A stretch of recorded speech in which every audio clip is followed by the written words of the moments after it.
لأن صلاة العصر عرضت على من كان قبلنا.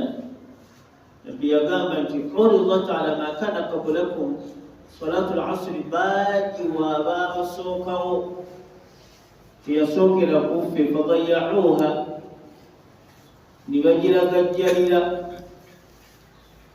نبينا بلوم رجب عصرنا متونغت من صلى في أمتي صلاة العصر في جماعة فله أجره أين بين غيزيز وأجرها نيازري امبيريري يسولي يا مانولا يمانا كجينا نوان صلى الله عليه وسلم وأنو تمغل كسموغلا تقدية تمغل كسموغلا naye ng'omuntu omukulu gukwatagana butya bwe tuligenda okulambula ku Allah. Hadhihi ma tusamma aljanna, Allah yateekateeka ate abaddu bamulabeko ne wabeerawo asbaabu dukhuli aljanna n'ensonga ezikuleetera olabe nti owangula ejjana. Kati nibeera ebintu bibiri mpaka ejeeno waliwo tugenda kumulaba tutya ate n'ensonga ezituleetera okuyingira ejjana tugende tulabe ku Allah. Kubibiri tusome ejeeyo anansi ndonde bino njogera tegereka olimi olumanyi ndabyemu abantu babiri abasigadde bategera olimi abakkiriza baliwo babiri kitegeeza nti bamanyi bintu byenjogera abasigadde titakunjere tutegeere. Waliwo asbaabu dukhuli aljanna, ensonga omuntu ze yaliko zayingira ejjana kuba fena gye twagala silatu rahim, kulunga oluganda, salat, alhajj, zakat, byonna ebyo tubikola kuyingira ejjana. Walakina ma hiya aljanna, eyo gye tugenda okuyingira kyeki yogenda okubeera omulamwa naye nga tukuddemu ebiteeko ebiri. Asbaabu dukhuli aljanna, nsonga ki ezitusobola okuyingisiza ejjana n'ejjana yonnyini. Ku bintu ebyo tusome ekikuba buli tubinza kumala ku ebyo tusome ki nganda wafatugamu ensonga eziyingiza ejjana n'ejjana yennyini nga tuyingiza biki ebirimu ebitundu bibiri. Yensuubira nti obudde tubinza kumala kumanga ekitiibwa tumanya bampadde bwenkana butya, saagala kubusukka obumpeereddwa, enjagala nkozesize ddala naye tugende ku puroguramu endala. Barakallahu fikum.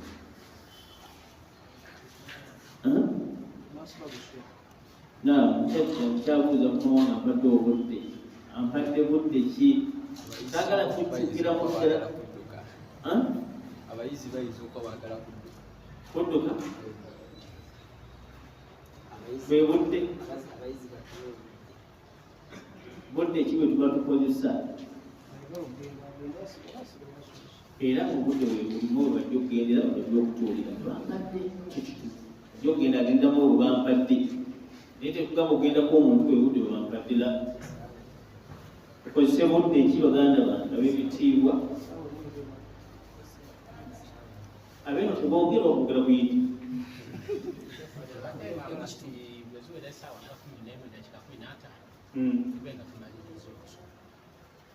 agamba 15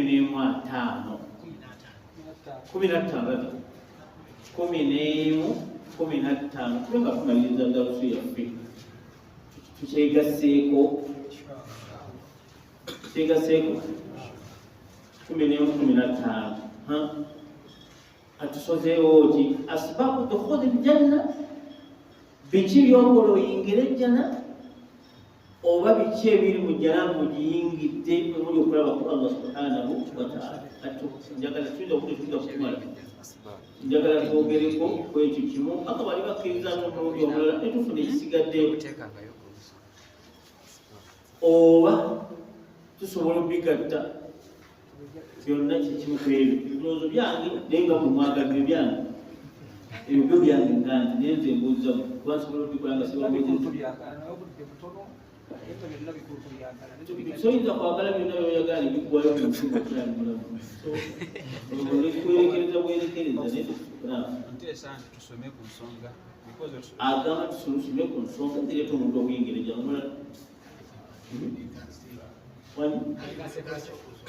mwegasseeko some ensonga z'okola oyingire ejjana. Wali tuba tugenda kulaba oli mujjana biki ebiriyo paka kugenda wa mukulu mulabako tumulabye tutya ki ekiriko ng'omutuuseeyo. Ekitundu ekyokubiri kisooka kyekyo asbabu dukhuli aljanna, kimusazeewo omuntu biki bye yalikoze ayingire ejjana. Ekisookera ddala oyagala kuyingira ejjana al-imaanu billah, al-imaanu billah, okukkiriza Allah, wa amalu salihun, n'okukola emirimu emituufu. Qala rabbul alamin, Allah yagamba nti inna alladhina amanu wa amilu salihati ulaika ashabul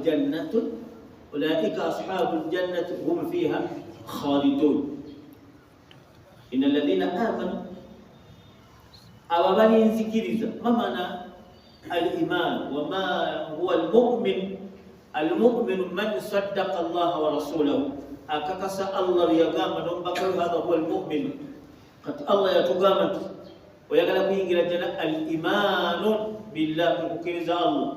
Inna alladhina amanu wa amilu salihati ulaika ashabul jannati hum fiha khalidun. Allah yagamba omuntu yenna alikkiriza Allah, kadhalika nombaka we abo be banyini jana ati bagenda kugivaamu. وهنا دليل على أن أول سبب من أسباب دخول الجنة الإيمان بالله والعمل الصالح، كما كان ذلك سبحانه وتعالى إن الذين آمنوا وعملوا الصالحات كاستوكل ذا الله نوب بين ذاك من ويمتوفو وما زوق ينجر الجنة. كيف تعرف أن الأعمال الصالحة ومن ينكتشي من ويمتوفو كمن ذلك لكمكوكا todda muna kwebuuza kuba sigamba nti mulungi, waliwo omulimu omulungi nga si mutuufu, naye ngamba mulimu mutuufu mizaani egupimirirwa tibaa Muhammad sallallahu alayhi wa sallama. Muhammad ng'okoze omulimu booza Muhammad yagukola atya? Okulya kulina enjigiriza ya Muhammad, n'okuseka obusesi tosekanga bweyagala nti osanyuse nnyo osekera. Bantu bangi baseka naye nga tolina tasikira ku njigirizo. Tunaseka busisi yewe asanyuka n'aseka nga bw'aba yagadde. Nabbi yayigiriza enseka, baseka batya? Nabbi yayigiriza entambula, enjogera. Kati omulimu omutuufu manya nti omubaka yagusomesa atya, kola omulimu ogwo mutuufu kugenda kukutwala mu jjana. Nsonga ezo tuzitegeke oba zigulamu. Al-imaanu billah sababu min asbaabi dukhuli al-janna, okukkiriza Allah n'omubaka w'ensonga ku nsonga ezituyingiza ejjana. Nga Allah bwe yakyogerera ddala, inna alladhina amanu wa amilu salihati ulaika ashabul jannati hum fiha khalidun. Allah bwe atugamba mu surati Bakara. Sababu ey'okubiri oba nga tunaba kugivaako, omanya biki ebikola imaani. Simanyi tuba ntegereka naye biki ebikola imaani biri bisatu. Oyagala kumanya nti imaani weeri, omulimu omutuufu tugulabye okutegeerera ku ki? Sigamba mulimu mulungi, naye omulimu omutuufu ogutegeerera ku ki? Ayuha nnaasi, njigiriza ya mubaka yokka toddamu na kubuuza nti teri agenda kusomesa mulimu mutuufu kugujjaawo. Buli kyokola kyonna omubaka yagamba atya? Buli kyokola nti okimanyi nti ibaada. Buuza Muhammad yagikola atya oba omaze okuteeba. Naye bw'okola nti jjajja wange nasanga akola, singa wange ab'ekitundu, muganda wange, Uganda Muslim Supreme Council ekola bwe, seko nzikirira. Omulimu omutuufu tugujja ku Muhammad sallallahu alayhi wa sallam. Kati ebikola imaani biri bisatu. Imaani okakasa naawe ogirina otunulira ebintu bisatu. Awalan, ekisooka al-imaanu billahi birububiyatihi. Al-imaanu billahi birububiyatihi, okukkiriza Allah ng'olina enzikiriza mu mutima nti Allah yandabirira mu mbeera zonna ze mba ndimu, oba ndi mwangu, oba ndi mugagga, oba ndi ntya. embeera yonna gyendimu agiddukanya Allah subhanahu wa ta'ala. So si kusiba kakomo, kuteeka muntu mu mulyango, kwebaka ku ddagala, uliteeka mu ddukana, oba okakasa bulungi nti Allah yalemererwa, olinawo ekitonde ekikuyamba ku mbeera yo, kireeta obugagga, kikube obwavu awaka, abaana balina okulwala, olina okukuba amaaso g'ensalo. Ebyo byonna rububiya mwebejjidde obulabirizi bwonna bwabaleese n'okakasa nti Allahu subhanahu wa ta'ala. Eyo y'ensonga emu ezimba imaani y'omuntu okubeerawo nga Allah bwakwagala obeere. Tugambye nti esooka mu kuzimba al-imaanu ma'rifatullah, al-imaanu billahi birububiyati, n'okakasa Allah nti obulabirizi bw'olimu bwonna, liiso ly'okutemya, okugenda emmanju, kwegatta n'omukyala, okuzaala, byonna birabirira huwa Allah. Era abaana bwe bobazadde tobasibaamu muntu balimu okulwala mizozi, balimu okukola bati kuba oba okakasa nti Allah okulabirirako si kwa maanyi. Omwana ateeka okubeeramu eddagala erimukuuma, alimu okutuukwako ebizibu, oba imaani y'ogirizizza kugigyemu ekinyusi. Ekyokubiri ebikola imaani, anti twagaye nti empagi esooka oba ensonga ekuyingiza ejjana al-imaanu billah. Obujulizi Allah n'amutuwa nti inna alladhina amanu wa amilu salihat, abalikkiriza Allah n'omubaka we ne bakola emirimu emituufu, ulaika ashabul jannati hum fiha khalidun, be bagira ejjana yaabwe era tebagenda kugivaamu emirembe gyonna. Kati tugambe ebikola imaani bye wali tugambe ebintu bisatu. Ekisooka okukkiriza Allah nti yalabirira embeera yonna gy'oba olimu, oba yabugagga, oba yabwavu, oba yabuki, yonna n'okukasa nti Allah yabireeta. Eyo yemu empagi ezimba imaani ebeerewo. Ekyokubiri awotegereke. Ekyokubiri kyeki? Ma'rifatullahi aw al-imaanu billahi bi uluhiyatihi, n'okakasa nti Allah ali omu. Kubanga abatali ba ddiini ya Busiraamu bagamba nti Allah alina omwana ye Isa, yazaala omwana omu yekka, omulenzi bamuyita Isa, n'azaala abawala nga bangi nnyo. Buli malayika yonna gye mulaba banatullahi, inna al-malaikata banatullah, malayika zonna ze mulaba be baana ba Allah abawala. Allah talina mwana, talina luganda okumalawo byonna, talina luganda lwonna, talina mwana, talina mukyala, talina ssenga, talina jjajja. Kati bo bagamba nti abaana ba Allah abawala be malayika zonna baana ba Allah abawala. Mulenzi yazaala omu Isa alayhi salatu wassalam. Kati gwe n'okakasa nti Allah uluhiyatihi, Allah ali omu, ilahu ali omu, wahidu samad, lam yalid walam yulad walam yakun lahu kufuwan ahad, tabangako kintu kyonna kikola luganda lwe. Ekyo n'okyekkiriza imaani y'ogizimba. Ekyokusatu ma'rifatullahi bi asma'ihi wa sifatihi, n'okkiriza Allah nti alina amannya al-husna amalungi. Ye Razzaq, kubanga linnya lya Allah likola buli ky'olyogera kirikola, ekitali kya ku muntu. Yenjawulo wakati w'amannya g'abantu n'aga Allah. Allah kyo erinnya lye bamuyita kyali kyakola. Tetugamba nti Ar-Razzaq, tutegeeza omugabirizi yagabirira. Gwe bakuyita Ar-Razzaq ogabirira ani? Gwe Abdurrazzaq ani gwe bagobiri? Kati Allah kyomuyita kyali. Allahu as-Samad, yamala ebizibu. As-Samad, Allah yamala ebizibu. Linnya lye Samad litegeeza kumala ebizibu. Ebiri mu nnyanja biri eyo. Kati waliwo ebifudde mu nnyanja, waliwo ebikubagana mu nnyanja era, ani agenda bitawuluza ye Allah? Waliwo abali mu ddwaliro gy'otoli, ani agenda okubawa obusobozi bw'okuzaala? Yamala ebizibu by'abantu. Waliwo abali mu ggulu, waliwo ebitonde ebiri mu ggulu, huwa Samad. Waliwo ebiri mu nsi, huwa Samad. Yamala hawaija an-nas, ebyetaago by'abantu. N'okkiriza amannya ga Allah nti byonna bye googera bituufu ku Allah, n'obikkiriza. Wa sifaatihi, n'ebitendo bye. Al-Mumiit, al-Mumiit imatatun, okutta kwani kitendo kya Allah eky'obussi. Teri yayinza kutta gwe. Omuntu avuddeko okufa kw'omuntu oli nsonga, wabuli toli ki, si gwe akoze ekintu, oli nsonga ayitiddwamu okufa kw'omuntu. kati n'okakasa sifaati ze ebitendo bye n'okakasa n'amannya ge ebyo ebintu bisatu byebikola imaani singa obikkirizaamu.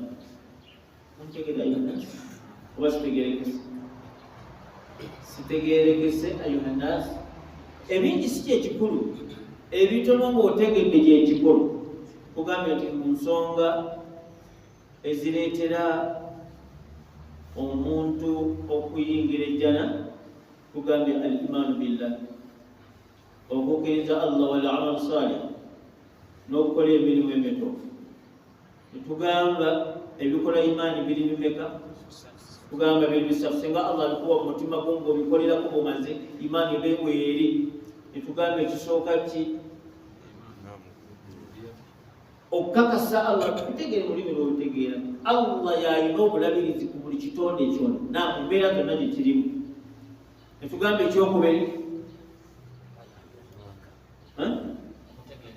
nti ali omu, Allah ali omu, la sharika la, talinaayo kakwate na kitonde kirala, ate yeebuuza, ate yeetaaga magezi, y'ali omu. Buli mbeera yonna eri ku nsi asigala ali omu subhana. Ekyo n'okiteeka mu mutima nti Allah ali omu, talina muyambi yenna. Netugamba ekyokusatu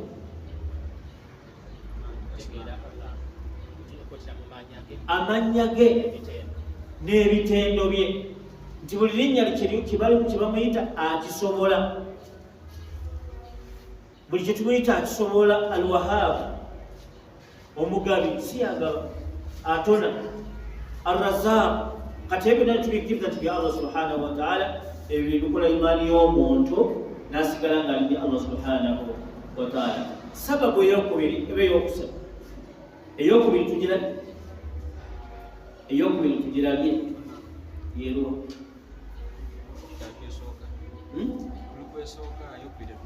Tunakulaba yakubiri twagambye al-imaanu billah, eyo sababu nsonga, wal amalu salih, n'okukola emirimu emituufu. Eno mpagi sababu n'eno sababu. Olw'okola emirimu emituufu gikutwala mu jjana, olw'okkiriza Allah gikutwala mu jjana. Ziba mmekezi? Ziri bbiri. Esooka eriki? Okukkiriza Allah. Eyokubiri kola mirimu mituufu. Netugamba ebikola imaani tubirabye. Eyokubiri abiri, eyokusatu gye tugendako, attaqwa. Attaqwa, taqwa kyeki? Taqwa kirina enjogera bbiri. Olwogero olusooka baluyita lwa lulimi loga, kitegeeza asatru, okubikka. Okubikka ekintu bakiyita attaqwa, kiva mu kigambo waqa oba lwiqaaya, okukuuma ekintu n'okibikka bakiyita attaqwa. Amma mu mateeka agaffe ag'eddiini, taqwa kyeki? Taruku ma harramaka Allah, okuleka kyonna Allah kye yakugamba, noleka kyonna Allah kye yakugamba. Wal adaa'u bima faradaka Allah, ate n'okola ekyo Allah kye yakulaalika, ekyo bayita taqwa. Tugiddamu, taqwa kyeki? Mu lulimi kigambo taqwa kitegeeza satirun, kubikka. Ate mu mateeka kitegeeza taruku, kwe kuleka ma harramaka Allahu, Allah buli kye yakugaana. Singa ogamba nti sijja kulya mayirundi, mugamba nti sijja kulya mayirundi, lwaki? Allah yagaana taqwa. Ogamba nti sijja kumuvuma, kamuleke. Eyo taqwa. Kasitooleka kye baakugaana n'okola kye baakugamba, ekibayita taqwa. Singa ojja n'osala, hadhihi hiya taqwa. Singa osiiba taqwa. Idhan kitegeeza taruku ma harramaka Allah, kwe kuleka Allah kyonna kye yakugaana n'okireka. Wal adaa'u bima faradaka Allahu ta'ala, n'okola Allah kyonna kye yakugamba, ekyo kibayita attaqwa. Kati mu nsonga ezireetera omuntu okuyingira ejjana attaqwa, Kyeki ne bagenda mu maaso bakinyonnyola nti alhajiz oluusi kitegeeza olutimbe, n'oteeka olutimbe eri obeerayo amazambi gwe n'obeera eyo nti bakiyita taqwa. Alhajiz nomanya nti Allah yagaana okunywa sigala, awo n'ossaawo olutimbe sigala n'abeeri gwe n'obeera eyo nti bayita hajiz. Taqwa tubona Allah kita ya ayuha alladhina amanu taqullah, ay teeka olutimbe awali okunyiza Allah ne Allah. Ya ayuha alladhina amanu taqullah, bw'omala okuteekawo olutimbe waqulu qawlan sadida yuslihu lakum a'malakum, teeka olutimbe wakati w'amazambi naawe tubaita taqwa. Ya ayuha alladhina amanu taqullaha waqulu qawlan sadida. Ya ayuha alladhina amanu, abange mwabakiriza, wala tamutunna illa wa antum muslimun, kati akuyita oteekewo olukomera nakubulya kyoteeka okukola, ekyo bayita taqwa. Kati bwokuboyira ebintu ebyo byonna byetwogedde, emu ku nsonga egenda okweyongeza ejjana nga Allah subhanahu byatugamba bitegerekekamu oba ebiba tebitegereka nyonyo okuba eddala abatuuze bitegerekeka. Tuli ku nsonga yakumeka yakusatu, kwe kutya Allah, okuteeka olutimbe mufunze wakati w'amazambi naki naawe omuntu. Buli kyonna Allah kyeyakugaana notogenda kukikola olutimbe lwategeeza alhajiz, notokikola oba otaddewo olutimbe nekigenda nokireka, naye ngaosobola okubba naye noga nti Allah yagaana olutimbe lwe lwotaddewo, kati bakita taqwa. Singa obulamu bwe bufaanagana bwe buti ku bintu Allah bye yagaana nossaako olutimbe, ejja n'obeera ng'ogimaze, ejja n'obeera ng'ogimaze. Ensonga ey'okuna yakuna yakusatu yakuna sababu min asbaabu dukhuli aljanna. Nabbi yatulaga bulungi nnyo ensonga nnyingi, ezimu ku zo imatatu adha min at-tariq, imatatu adha min at-tariq, okujja ekinyiiza mu kkubo ekiyinza okukusa omuntu yenna. Olabye eccupa mu kkubo, va ku bodaboda gijjeeko, olabye omusumaali gujjeeyo, olabye akati konna kolaba kayinza okukosa omuntu atali ggwe, n'okajjawo nsonga eyingiza omuntu ejjana. Kadhalika annabiyu sallallahu alaihi wasallam ra'a rajula fi ljanna, yalaba omusajja mu jjana, Israeli wal Miraj jimanyi byagenda muggulu, nalaba omusajja mu jjana yatakaddamu haythu yasha, ng'atambula ejjana yeetala. Abuuza ti bannange, n'abuuza Jibril, man haadha, naye omusajja kiwoyo bannange, ejjana atambula alinga ali owannyina, adde nadde eri, naga naam haadha rajulu, omusajja oyo gwolaba yeetala mu jjana, dakhala aljannata bishajaratin, akati kafuuka ensonga n'ayingira ejjana. Waliwo akati mu kkubo tubuzi nnaasi, kaali kanyiiza abantu, faqata'aha, najja n'akati nawo n'akasula ku bbali n'agenda. Faradiyallahu anhu fa adkhalahu Allahu aljanna, Allah n'amusiima n'amuyingiza ejjana. Tegereka naye tebukyali mu kkubo. Kadhalika qala an-nabiy sallallahu alaihi wasallam, kullu ummati yadkhuluna aljanna, teriyo musiraamu atasobola kuyingira ejjana illa man aba. Kati akakati keetagisa kapito, keetagisa kyo kajjo yasikuwa n'okasa ku bbali okumanya nti Allah mugagga subhanahu wa ta'ala. Tubula tumanya gwamuyita kani, kyebamuyita kyali akati okunakwejjana balisomunawulalu. Akati ogo kikyowokosebwa mukajjawo amayinja mayitirivu, ono yatema kati naye kwata amayinja bwegali mangi kupata kineza bali wesirikire. Nabi Allah yagamba nti waman ya'mal mithqala dharratin khayran yara, wallahi jakkalaba oli yakalabira kufuna jjana kati gweyagala ki nakaza ku hadithi sahihi.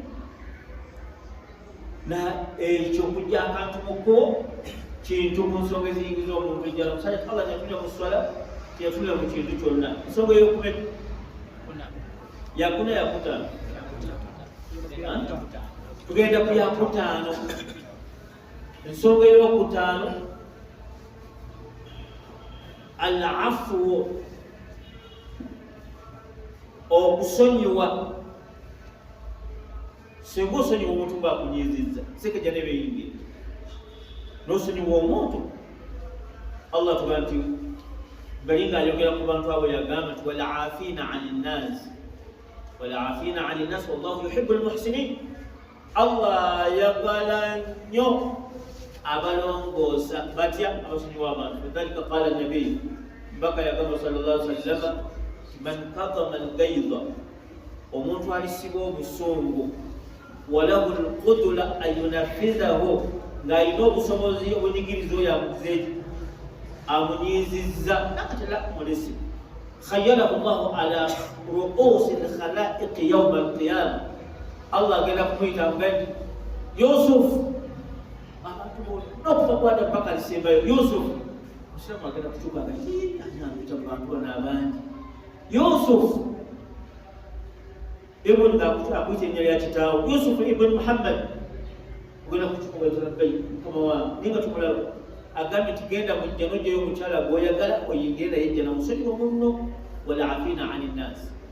Genda ojja omukyala gwoyagala nga tamaze mirimu gyonna, ekyagenda kukikola nga twakatuuka mu bbaliro agenda kutandika okuwa genda ojja omukyala mu jjana oyingire naye jjana.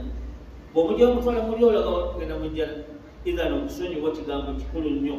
wal'afina 'anil nas wallahu yuhibbul muhsinin. Allah ayagala nnyo abantu abasonyiwa naye jjana eryawo nga tokutawaanira kutawaana. Tegereka ejjana ey'okubiri ziyaratul akhan laka fillah, n'okyalira munno just kumulabako kumubuuza n'ogenda gy'oli salaamu alaikum alaikum salaam, mugamba muti abadde nti kuwa okusalamu ono ngenda, ekyo kiwedde ejjana ogimaze. Naye nga kyekikujja ewuwo kumuwa ku salaamu, aye notulwa okulinda mbeera amale okufumba kyamisa n'akukoowe sajja kagenda era kiki ekiriwo kiki ekigenda mu maaso abaiti kyayi n'amunywa ennya, kyemisana ekituuka oleko n'omunywa n'emmere n'etuuka okyatudde akawungeezi olinda kiba kyoate bakunyiwe iwe kiki musajja amayabadde kyona oyo atajja wano taakugobe tigende lwaki toweekuba gendayo katono. Salaamu alaikum manibalabyeko nabbi yagamba sallallahu alaihi wasallam idha rajula zala akhan lahu fillah. Olwo omusajja agenda kunebyogomba kusallaba n'agenda akyalira munne, aba akyagenda fa awsada Allahu lahu malakan, Allah n'amusindikira malayika. Suratu rajuli wefaanana ng'omuntu nembuuza aina tuli, muganda wange olagawa? N'amugamba nti ila hadhihi alqarya fihi akhi fillah azuluhu, kuliko muganda wange ngenda okulaba. Namubuuza an-ni'matu 'indahu, olina ekintu kyoyagala okunonayo gyali? Qala namubuuza al-maw'idu ma'a, olina endagaano naye? N'agamba la. Namubuuza fiima, kati ononayo ki? Nakati la azulu lahu fillah, nze ngenda kumukyalira lwa Allah, singa kyenjagala kyonna bwe mala ngende. Faqala lahu ana malakun, nze ndi malayika, arsalani Allahu ilayk, antumye gy'oli, yaqulu laka, agambye nkugambye nti ahabbaka kama ahbabtahu, naye akwagadde nga bwe wayagadde omuddu wooli. N'amugamba nti fawajaba laka aljanna, ejjana efuuse waajibu, wajaba laka aljanna, eri waajibu ogiyingire. Nyama gitegera Allah gy'agamba yunasi emima la aynu ra'at wala udhunu sami'at. Omuntu ogenda kulya emmere empoomu kiro 10, essuwaani esooka ey'okujjana kiro 10, teriyo lesitani 10 kiro, n'enva omumaze ogenda okunywa liitazi 10, ne juisi bweziba nkoko kiro 10, beba juisi liitazi 10, beba greens akasawo ka kiro 10. Kata onotandikeko kata ate omwomi ogenda kudabolinga kubanga mpoomonzimu, aye teri kulumwa lubuto, teri kulumwa lubuto, aye teri gamba nti mpuliramu kati kilo wakazomeka, enva 10, liita 10, mmere 10, bulindizi 10, olimu kilo zimeka ezo? Eyo entandikwa. Tunaba kulyako obwo otandise okulya, ate wono otandika okulya la yatabawwatu, teri genda manju wala yabulun, teri kukojoba, wala yatagawwadun teri wala yahidun n'abakyala bagenda mu nsonga kulya muli aye teri kulumwa lubuto emmere ng'omuziktu tubula yayogera ku kunywa yagamba mujjana muli anhaaru buli kyeyogera okunywa yayogera anhaaru mugga kubanga kati bwogamba nti olina kidomola kya liita mmeka olina liita 10 noba n'ebidomola bimeka yagamba mugga amata mugga bomanyi liita zonoonya kuba kati mu butono ennyo twagenda okukiraba ng'omuntu ayinza okumaliriza breakfast ng'alidde ttani emu erimu kilomeka tekuli kyamisana erye ttani emu kyova olaba nti yaga nti mala ainu ra'at biri amaaso go tegabirabanga wala udhunu sami'at yanini abiwuliddeko ku muntu wala ala khatari bashari wadde omuntu okukirowoozako ti omuntu ayinza okulya litameka ayinza okulya kiro ttani yomu takirowoozanga ku mutima ogenda kukirabira eyo ekitali kati kyewuunyisa faljimaa n'okwegatta owegasi omuntu agenda kubeera ku mukyala we myaka 7 ibona basa atumiza nabbi yagamba nti omuntu agenda kuba ku mukyala we okuva wano kusooka nga bakuzaala mama tebamuvangako nyoku tebamuvangako Aisha abuuza nti ya Rasulullah laisa hadha alamu sikutta muntu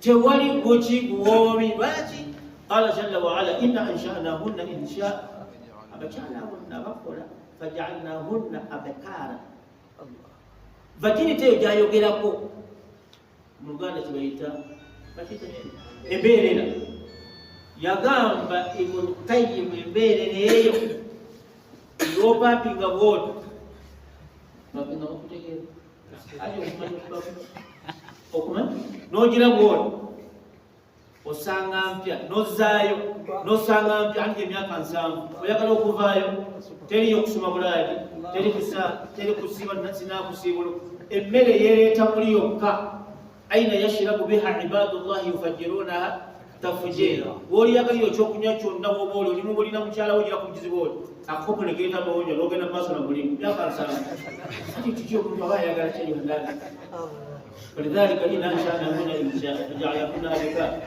ebigambo bino jana hadihi ya janna Allah yagiteekateeka liibaadihi mukyala mulungi wallahi alladhi la ilaha ghayru buli obulungi Allah yabusinga okumumanya abantu bagenda kubeera balungi okumanya bagenda kuba balungi n'alisembayo okuba omubi ku nsi kuno ng'akutula omuugi otunamulibwoti elufa naye tebufunye nti kiki olw'okubiibwo booletedde obuugi okufa ne bukutuka ne bufa omuntu agenda kuba omulungi nnyo fijjala balidhalik Ibn Qudama yagamba nti inna Allaha lam yaktubu al-jununa wal-mawt kirungi nnyo Allah teyawandiikayo ogwaddalu nakufa lamitina min shiddati jibalihinna abantu balifudde bufi n'omutulako omukyala awoweera okusinga ejjuba bw'ayogera bwati yaqulu Ibn Qayyim bw'aba ayogedde bwati tuniiru lqasra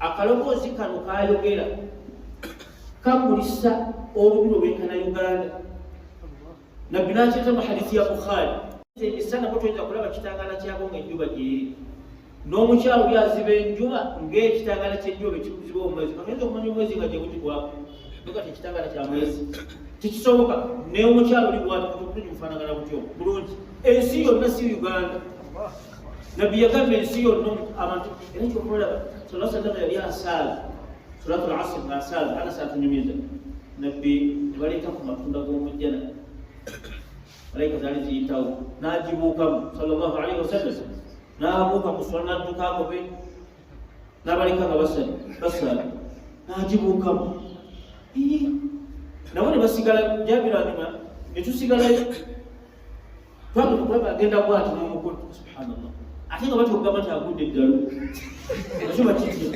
kubanga ekigambo ekyo nawe okiraba oli munene oba agudde eddalo naye nga mula ne basirika akadabe ekiddamu ne basigalayo nga bapangiza n'akomawo nabali kye bakola tebamuwa kyansi kunogako awo mutegeera bajja n'amatunda fruits apple ez'omujjana ne bayita waali nabbi n'abuuka muswala agenda anogekale tiriko bagana nayo bano n'agibuukamu n'adduka amakoberi balina bagamu n'akomawo nabo tebava muswala atwamala okutula salamu Jaabir abuuza ya Rasulullah wallahi ma ra'ayna hadha ekyo tukiraba bw'osomesa obuwombeefu bw'omusala ate ogituuseemu baganda bange lakiitu malaika ndabi malaika naziisawo n'amatunda g'omujjana wallahi nenjagala mbagireko mulyeku mulabe sallallahu alayhi wasallam inaha aljanna falidhalika tugenda kulya tugenda kunywa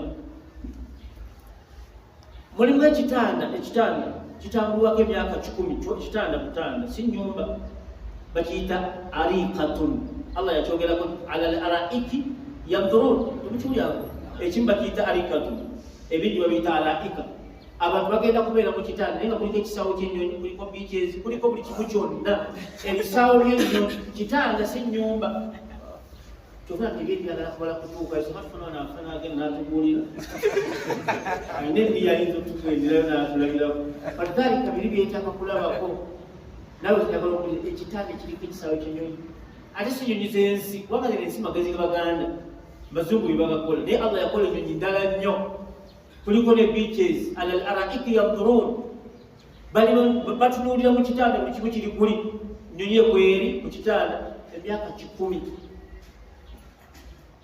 okitambula okimale kitanda kati ennyumba yenkaneti lidhalika qala nabiyukum inda imamu ahmad awwalu khimati ennyumba gyebagenda okusooka okuwa omuntu avudde mu nsi khima bagiyita khima yenkanetya nabbi agamba kayumba kakuwadde okukeddemu yakabadde wangalya ku nsi kuva mu kabuli n'ettaka lyaffe nabbi kibyona bamaze tukolako kubanga bagenda kutukolako nnyo waliwo omugga omuti munene nnyo ali yakutunyumiza kuliko enzizi 2 eno enzizi yakulongoosa lubuto osobole okulya kiro zizi tugambe ate olweno bakunanzaako mubiri kuba tuli babi n'ogenda mujenabo nti abaana bayinza okunyuka bonna ne batumya ne bafa n'okufa abali mujja abantu kukolako obulala n'aba abazungu bennyini n'oyingirayo bwoti Allah n'akutwala n'ogenda mweno structure gye tulimu oyinza okulaba abantu ebitonde byebitomera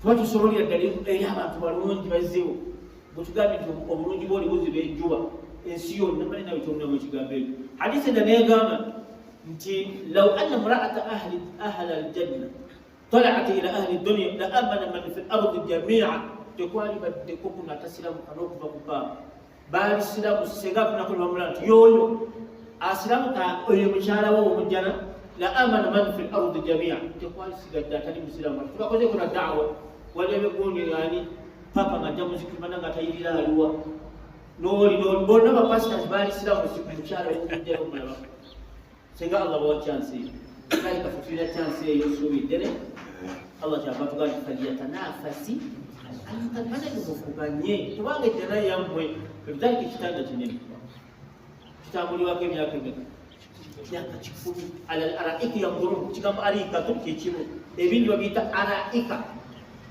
bagenda kubeera muli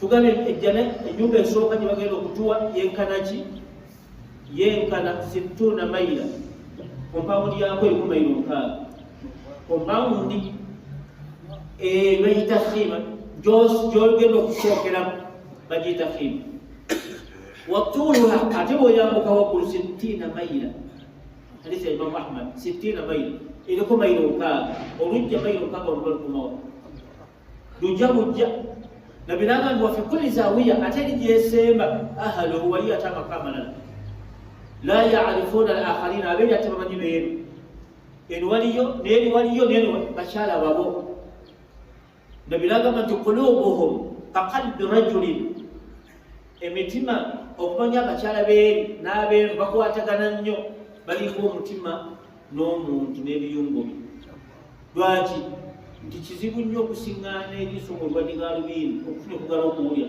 obadde eriiso ligabe oba oyagala liwuliriwulire oli omulabyeko wayambadde engatto omututu wakuwulidde enkofe n'okugala okukola bali abayombagana kikyali omutwe gwagala okukola lwaki gwana wakoze engatto tewakuwulidde enkofiira kati ebigere bikole ng'omutwe tewakuwulidde wakoze engatto za bigere abikole ng'omutwe zikyakuweereza gwomanyi olwosanza omuntu ayobana byomu dhalika qala nabiy sallallahu alaihi wasallam asalukum emitima gyabwe kaqalbi rajulin nga bwalaba omuntu n'ebiyungo bye awo mutegedde wali budde okuyombagana kw'ebirimu n'omuntu n'abakyala be bagenda okubeera obutebenkevu muneeno oyinza ogaa nti musajja ali awo ayina kwemutta lwaki amanyi teyagagulidde kaswaki gaganya okulya gaganya okulya byagenza okugula yaguza ndapaati kati ebitundu ebintu bigenda bikola ng'amanyi nnyo naffe kakaliza olwajjole abantu bali bagenda kuba batebenkevu nga omuntu bwatebenkera n'ebiyungo bye nga tabiwadde kibyagala kazali alalaiki yanzurun bali mu kitanda ekyo mwe mugenda okusiŋŋaanibwa ate mukyala we ow'oku dduniya ate teriyo mukyala agenda kulungiwa mu ggulu lyonna kusinga mukyala wa ku nsi taliyo era nabo beeraliikira kama kalat ummuna aishatu radiallahu anha beeraliikira nnyo abakyala b'oku nsi olw'obulungi bagenda okubaako bayinza okubamalako babbaaba alwana ab'oku nsi wabo tebalinayo basajja balala era balina okuyimba bwe bagenda okuyimba naye aisha tujja kuyimba tujja bawangula bayagala kututwalira basajja ye baali basadde kaabo baali basiibye kaabo bamanyi okusiba okufuka ekuluma tujja bawangula balitandika akatali b'okunsi bagenda kubeera balungi bagenda kusinkana n'omusajja ono mu kitande ekyo kiyitibwa alaik mwe bagenda okusisinkana batya tuli ku nsonga eziyingiza omuntu ejjana yetwogerako naye mbitegeera oba tebinaba kutuuka balitaali mukyala agenda kulaba agenda kubeera mu fulo nga ya musanvu mu kitanda ekyo bw'alibeerayo agenda kutunula wansi bw'alibeera wansi atunuleyo ayite agambe nti ya waliyullah ama lana fika dawulun mukyalawo mwokunzi babita muraatu duniyawiya agenda kubeera mu ekyo kitanda kinnyini naye nga ali kufuleyo kubanga kinene agenda kubeera eryakulengere wansi bw'otudde olina bakyala bo bakukanika sanyu libula okutta terikufa terigwebaka terigenda mu kayu ate akayu kaaki akayu kaaki teriyo bitabbu yonna kupakira bupakizi so olwaleero olyeggi nonya ebinyebwa ebisiika n'enseenene n'akatogo naye kasooli omwoki n'olikuta bulungi ekyo oyinza okutamanya lukuto ennimi lweyogera ekyolukuto oyinza okwogera olulimi lwotutegeera si eki kyoyagala kyotalika lidhalika agenda kukwita nti ya waliya llah ama lana fika dawulo kyalawo naye kolowooza nti ffe tetulina kituyinza kukola bwewatuuka naabo nga banti ensiibwa gimalaku eggulu walibalaku kyasajja agenda kutunawagula mbuze nti man anti yeggwani ampise n'eddoboozi eddungi lityo imamu ibn abbas agamba nti aliba atudde ku ntebe naine ebiwawaatiro mu kitanda kwaliba atudde egenda kubuuka mu buusi bweti emutwale wali bw'alituuka olwabadde mukyala agenda kwekweka mu kasenge waliwo akasenge fuleddako yekweka bw'alituuka naga allahu akbar amala kuzaalana malayika yebadde wano oba allah yabadde wano dizayini eri awo mpitirivu la ilaha illallah kiki ekibadde wano yeebuuza aliba yeebuuza malayika eri waggulu mugeti la tilka muraatuka adduniyawiya oyo mukyala we yakuyise mukyala wange mamaani mama abdu yakuyise allahu akbar dizayini eziro tezogereka agenda kuvaayo inna lillahi wa inna ilaihi rajiun bulinga si bulungi kana twasagala ombuzi gyekiddaku era kyogere falidhalik nga bulungi muzibu allahu akbar ombuzi tiwadolida ng'aliko ebyokwewunda sabuina hulla ebyokwewunda ebyomuggula abakyala munjala batalina 7 lwaki kanati tuminu billah tusalli wa tuzakki wa tuhajji ye yakola baki bakola 7 ebyokwewunda wallahi agenda mutunulirako ibn qayyim kyabagamba nti inna allaha lam yaktub lana jununa allah tiyatuwandikira kugwaddalu jena awogwa bugiddalu awoina kugwaddalu mukwatu mutwaguddalu kuba abantu amayinja lwaki olw'obulungi bwa mukyala we bwamulabyeku lidhalika tugambi waliwo kumabega katono ekiddako kimanyi kati abantu abakola emikoleji gya palamenti eyo watera okubaayo obuyimba awo mutegedde sekutegedde waliyo obuyimba ali somutegedde ali omutegedde ali konto bategeeza obuyimba otendagala okunyonyola kati obuyimba obwo omukyala bwayimbira mukama we nga bali ku lukiiko olukulu olw'eggwanga n'olukiiko olutegedde obutegedde hali kati obuyimba Allah agenda kutondayo ebitonde bunyonyi bwakulanga ebinyonyi makhluqat min surati tuyur hayati tuyur nga bwolagira ddala obunyonyi bugenda kubeerawo nga bungi nnyo kati gwe ng'okola mirimu guno bwe buyimba okola mirimu guno bwe buyimba olawata bwagenda okukira ku muntu mu ngeri efaanagana we shada la ilaha illa anta astaghfiruka wa atubu ilayk walhamdulillah